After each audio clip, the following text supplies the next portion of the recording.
कमजोर है वो प्रधानमंत्री। ये प्रधानमंत्री ने बहुमत खो दिया है, बैसाखियों के दम पर है। भाजपा के अंदर भी उनको समर्थन नहीं मिला। नितिन गडकरी जी, शिवराज सिंह चौहान जी, बहुत से नेता नहीं चाहते थे कि प्रधानमंत्री दोबारा मोदी जी बने, क्योंकि बहुमत विश्वास खो दिया था। वरना भाजपा के संसदीय दल की बैठक क्यों नहीं हुई? क्यों नहीं उसमें मोदी जी आपको प्रधानमंत्री का उम्मीदवार नेता चुना गया? सीधा एनडीए पर दबाव बनाकर आप लंबे समय नहीं चल पाएंगे, और अगर आप चल भी गए तो विपक्ष आपकी तानाशाहियां, कृषि कानून आप लाए, आपने जम्मू कश्मीर के हकों को छीनने का काम किया है, अब आप वो नहीं कर पाएंगे। हमें इस बात की खुशी है। हमने देश के तानाशाह को कमजोर कर दिया है। वो तानाशाह 400 सीटें मांग रहा था, वो तानाशाह 300 नहीं 272 बहुमत नहीं हासिल कर पाया। वो तानाशाह कमजोर हुआ है, ये हमारी जीत है, क्योंकि वो मांग रहे थे 400 सीटें देश के संविधान को बदलने के लिए, हकों को छीनने के लिए। अयोध्या भगवान श्री राम का जहाँ पर मंदिर बना है, वहाँ पर कांग्रेस और इंडिया अलायंस जीता है, और देश बटा नहीं धर्म पर। यही हार उस तानाशाह और भाजपा आरएसएस की हुई। आप देख रहे हैं, जिस नरेंद्र मोदी जी जिस उत्तर प्रदेश से आते थे, उस उत्तर प्रदेश में 80 सीटों में से हमने 43 आधे से कम पर उन्हें रोक दिया है। स्मृति ईरानी अमेठी से कांग्रेस के एक छोटे से कार्यकर्ता से 1.5 लाख से हार जाती है। प्रधानमंत्री नरेंद्र मोदी जी कहते थे उनका मार्जिन 10 लाख का रहेगा, 1.5 लाख पर प्रधानमंत्री जी हारते हारते किसी तरह अपनी कुर्सी बचा पाए। लेकिन प्रधानमंत्री मोदी जी ने भाजपा की संसदीय दल की मीटिंग नहीं बुलाई अभी तक, क्योंकि भाजपा के अगर संसदीय दल की मीटिंग बुलाई जाती तो हमें पता है नितिन गडकरी जी, शिवराज सिंह चौहान जी, बहुत से नेता नहीं चाहते थे कि प्रधानमंत्री दोबारा मोदी जी बने, क्योंकि बहुमत विश्वास खो दिया था। और वो एनडीए में जो नीतीश कुमार जी हैं, वो नीतीश कुमार जातीय जनगणना चाहते हैं, और मोदी जी देश में जातीय जनगणना नहीं चाहते हैं। चंद्रबाबू नायडू जी आंध्र प्रदेश से इनके साथ हैं, वो मुस्लिम आरक्षण की वकालत करते हैं संविधान में, और मोदी जी उसका विरोध करते हैं। मैं जम्मू और कश्मीर के बहुत से जिलों में जाऊंगी। मकसद है सितंबर में यहाँ पर कोर्ट का आदेश है, विधानसभा चुनाव कराने हैं। हमने उसकी तैयारी शुरू कर दी है। कल कांग्रेस वर्किंग कमेटी की बैठक दिल्ली में हुई है, उसमें भी हमें ये बात हुई कि 5 राज्यों के चुनाव आने हैं, उसमें कांग्रेस पूरी ताकत के साथ उतरेगी। सबसे पहला चुनाव यहाँ पर जम्मू और कश्मीर में होना है विधानसभा का, 30 सितंबर से पहले। महिला कांग्रेस ने उसकी तैयारी आज और अभी से शुरू कर दी है। हमारी महिला कांग्रेस की मांग भी रहेगी कि महिला आरक्षण कानून पारित हो चुका है, उसे विधानसभा चुनाव जम्मू कश्मीर में लागू किया जाए, ताकि महिला आरक्षित सीटों से ये विधानसभा चुनाव लड़े और सदन में पहुंचकर जम्मू कश्मीर की आधी आबादी, देखा बहनें आई हैं, महंगाई से परेशान है, वो बेरोजगारी है, पढ़ी लिखी बेटियों को सरकारी पक्की नौकरी चाहिए। हमारा वायदा है जम्मू कश्मीर की हर पढ़ी लिखी बेटी को हम सरकारी पक्की नौकरी देने का प्रयास रहेगा। जो बहनें हमारी उम्र हो चुकी है, महंगाई बेरोजगारी में काम चाहती हैं, हम हर बहन को घर बैठे बैठे काम और कमाई देने के ऊपर अपने इस पूरे दौरे पर चर्चा करेंगे।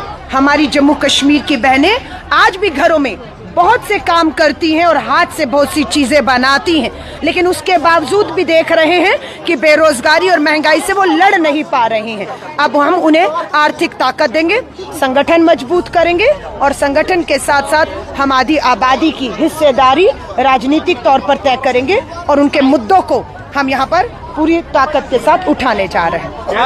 इलेक्शन भी इंडिया अलायंस लड़ेगी जम्मू कश्मीर में। बिल्कुल, कांग्रेस वर्किंग कमेटी पर इस पे चर्चा हुई है।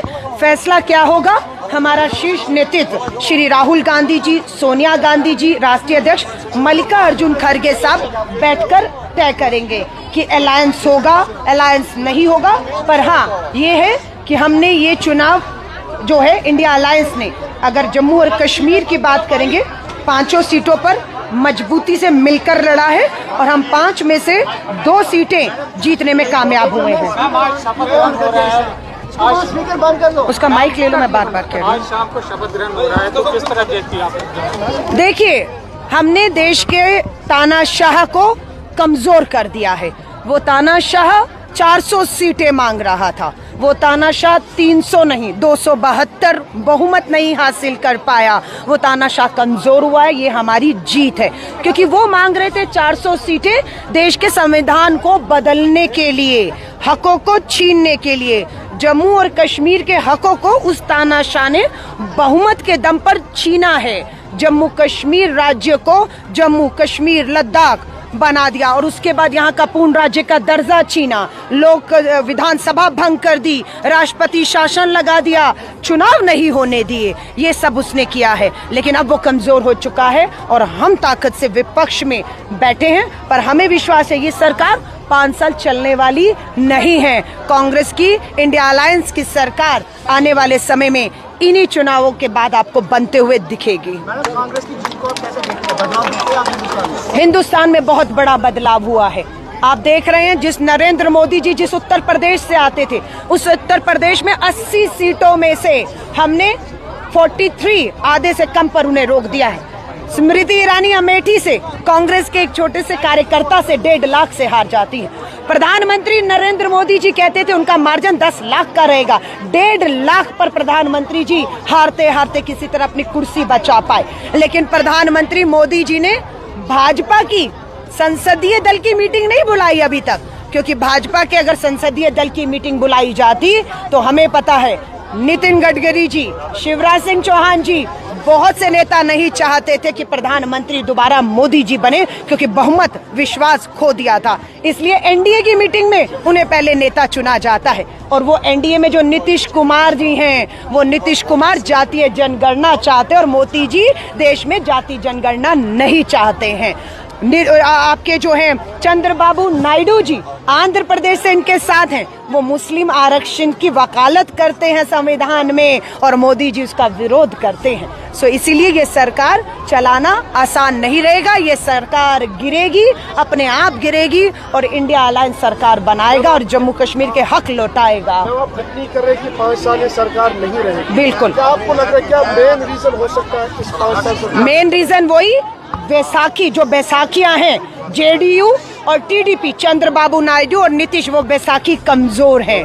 वो बैसाखी कमजोर हैं क्योंकि वो दोनों बैसाखी मोदी जी को तानाशाह कहती रही, मोदी जी को कहती रही कि आप लोकतंत्र की हत्या कर रहे हैं। चंद्रबाबू नायडू जी को तो प्रेस कॉन्फ्रेंस में रोते हुए देखा था हमने, जब ईडी से उन्हें गिरफ्तार किया गया और उन्होंने दिल्ली के जंतर मंतर पे चंद्रबाबू नायडू जी, नीतीश जी, आप ही ने तो मोर्चा खोला था मोदी जी के खिलाफ, है ना, और आज उनके साथ आप हैं पर चंद दिनों के लिए हैं, ये उन्हें भी पता है। शुक्रिया।